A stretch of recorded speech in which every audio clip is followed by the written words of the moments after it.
Work will begin by excavating the thick Derbyshire limestone to make a huge step in the rock.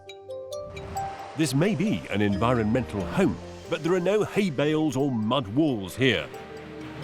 Concrete will form the platform for the house to sit on. And more carbon-heavy materials like blockwork and steel will form the rooms and the superstructure. To offset all this, Fred wants this house to be heated by the sun. So a wall of south-facing glazing will allow sunlight in to warm the concrete foundations. And then that heat will be locked in at night by closing heavily insulated timber shutters. 3 modest bedrooms and 2 bathrooms will be tucked into the hill on the lowest floor. But it's the middle floor where this house really will open up. The main living spaces will be drenched in light and will take in some spectacular views across the valley. The kitchen, snug and family room of the middle floor will be crowned by the smallest floor at the top, which will house Fred's timber-clad office and a timber bridge leading to the front door. Disguised as a traditional Derbyshire barn, this small stone-clad top floor will be the only visible part of this house from the road. And all the stone used to clad the barn will be recycled from the site in the local vernacular. This place has the potential to be a beautiful home to live in, but a possible nightmare to build. To deliver the space they want, Vaughan and Eleanor's healthy house will have hidden depths. They'll start by excavating 700 cubic meters to accommodate a large concrete basement. In the darkest corner, they'll put the plant room, family bathrooms, and a cinema room. While in the lighter spaces, a master suite for Vaughan and Eleanor and 3 bedrooms for the children will all look out onto a sunken garden. Above ground, they'll use big, pre-formed, ready-insulated timber panels or cassettes to make a single-story building. The timber, insulation and cladding will all use low-toxin materials for a healthier home. The entire building will be skinned with an airtight membrane to satisfy Vaughan and Eleanor's air quality requirements, then fitted with a mechanical ventilation system with extra filters. The spaces above ground will be light-filled and contain the main living areas, decorated with solvent-free paints and low-toxin flooring and furnishings to minimize the danger of allergic reaction. Outside, the building will be clad in larch and white render with a modest grey zinc roof.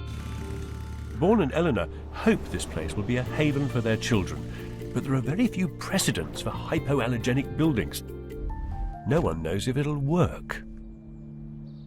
The shallow foundations give a clue to the unusual zigzag shape of this house, following the slope's contours and the lines of previous archaeology trenches so as to respect the medieval and Roman remains buried below.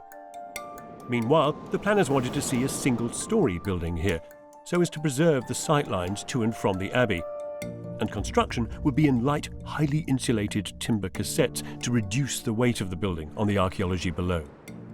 The glazed link between the 2 wings will suggest a light, transparent centre to the house that's almost not there.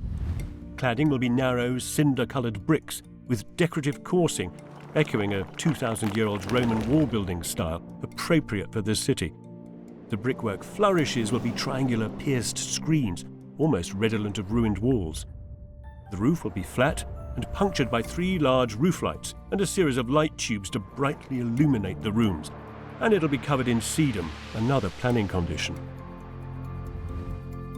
The west wing will contain a series of bedrooms, the master suite, a row of 3 almost monastic rooms for the children, a spare room, and at the end a family cinema room. Through the front door, you'll cross a tiny moat of water, then turn left along the glazed link to reach the living wing. You'll have noticed there's no white emulsion here. The house is built of wood and lined with wood, maple, partly to suggest a traditional house in Japan. Almost every fitting and piece of furniture will be crafted from yet more maple in the pursuit of a single ordered aesthetic. There are rooms too. This house isn't open plan, but highly organized into compartments, sitting and dining rooms, and a kitchen. This design is rich in influences.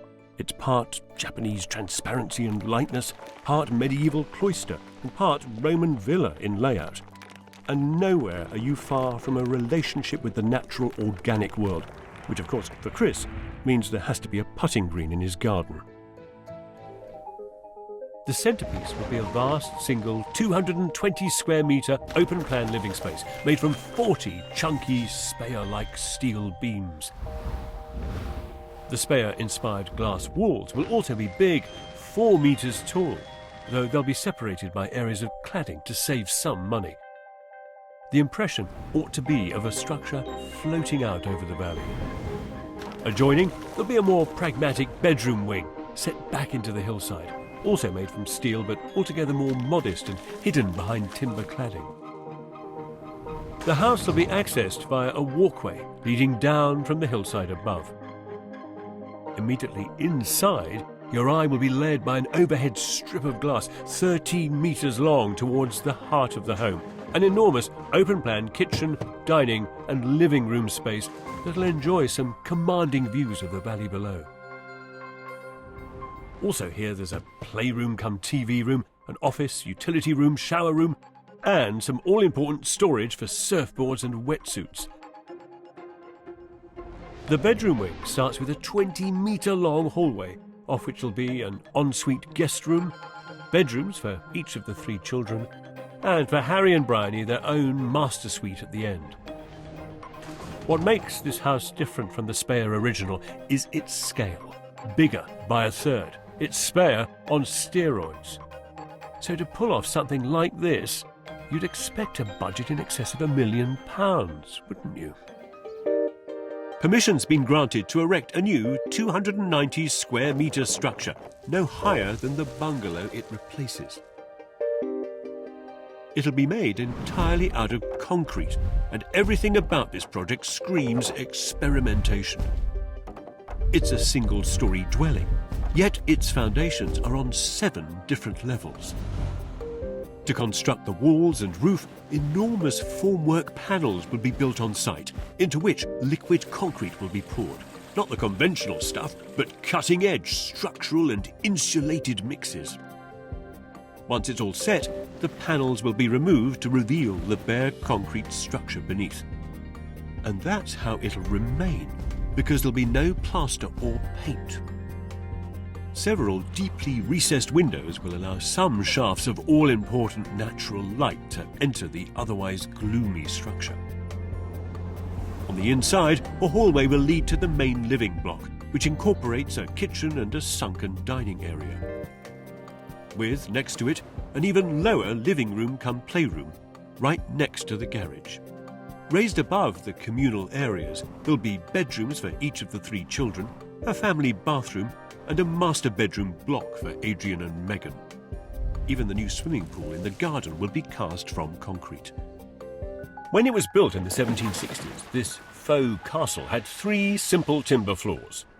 A catastrophic fire in the late 1800s destroyed the wooden interior, and so began a cycle of decline. It was abandoned for 200 years, and weather badly eroded every stone and every inch of mortar. Until 8 years ago, the council inserted a ring beam of red brick to tie it together and avoid total collapse.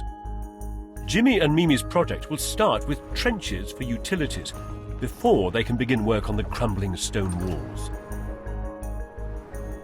Inside, they'll make a compact kitchen out of what will be a lower ground floor. The upper floors will be supported on steelwork that will slot into the old walls. On the first floor, the octagonal lounge will offer countryside views from every window, with just enough room for an open fireplace. The second floor, the grandest, will have the tallest ceilings and offer the best views from 2 bedrooms, each with a compact ensuite. Jimmy wants to reinstate a spiral staircase squeezed into the east turret that'll lead up to the roof, which will serve as a lookout among the oak tree canopy. And a reinstated grand staircase will complete this project, for which they have a modest budget, £200,000, that comes from the sale of a previous home. In contrast to the houses here, Beth and Andrew's building sits at the back of the site. This allows them to strip the roof at the front, restore and paint the metal trusses, reuse the dairy doors to screen off some parking, and turn the rest of the yard into a Parisian courtyard front garden.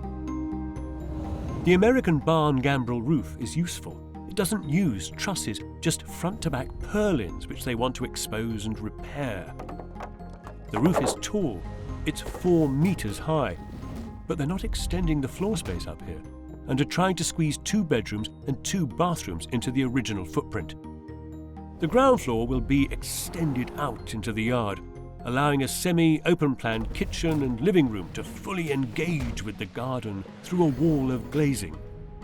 I'm expecting this house to feel raw and industrial, with rough brickwork, old ceiling joist and perhaps the odd cobweb even. At the rear, they'll punch a hole in the roof of the cold storage area to form another courtyard and let the daylight in. A small study will look out onto this little oasis, its ceiling perforated with a generous skylight, like those on the new steel roof.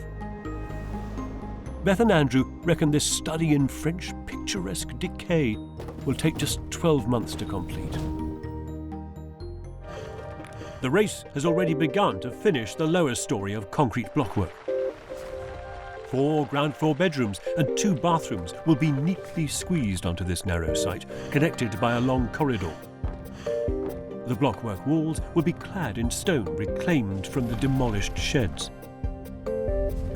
Precast concrete slabs will be craned into position to form the base of the more adventurous first floor. It'll be constructed from large timber panels slotted together in just a few days to enclose a semi-open plan living space, with a kitchen, dining area, study, small toilet and sitting room. The roofing panels will be supported with external trusses so that inside the roof lines are left clean and open. You'll be funneled along a highly reflective concrete floor, poured and polished on site, and inevitably drawn towards the sweeping views via a large end window and a protected balcony.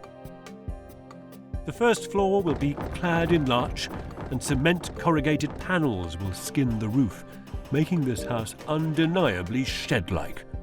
But a sharp, modern, strong shed, very different from where they currently live. To start, Joe's putting a third of it underground. He wants a 3-meter deep basement, the exact size of the site, poured in reinforced waterproof concrete. That'll require high levels of engineering accuracy. Joe's designed his own insulated brackets, which will support 2 floating concrete floors.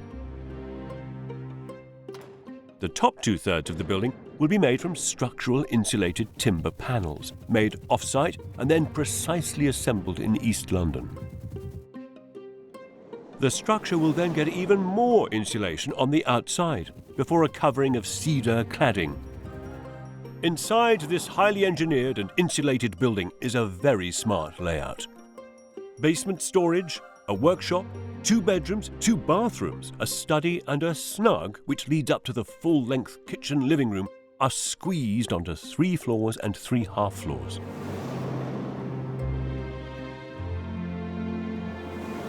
The top floor will be a single kitchen living room, crowned with a full-width slanted window to wash this space in light, and provide access to a small roof terrace.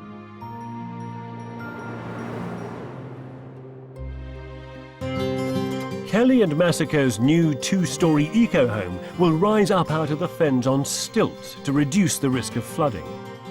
Unusually, this oak-framed house will be hexagonal to mirror the shapes of the natural world like honeycomb and plant cells. The huge, complex oak frame will be handmade by Kelly, and the walls will be filled with straw bales, a cheap but efficient insulation material, protected by a layer of timber boarding and rendered on the outside with lime. The ground floor will be divided with a guest suite on one side, with bathroom, and next to it a utility room. Beyond that, there'll be a large open-plan kitchen, dining and living space. Kelly and Masako want the inside of their house to be full of natural materials. So the spacious sitting room will have a unique one-off staircase carved from an 800-year-old oak tree trunk that Kelly has salvaged. Upstairs, there'll be 3 bedrooms and a bathroom, all accessed from a hexagonal landing with a balcony that overlooks the sitting room. Large windows in all the rooms will illuminate the house with natural light, minimizing the use of electricity. While the roof lantern will allow more light to spill through the center of the building, filtering down onto the oak tree trunk staircase. The roof will be topped off with durable cedar shingles.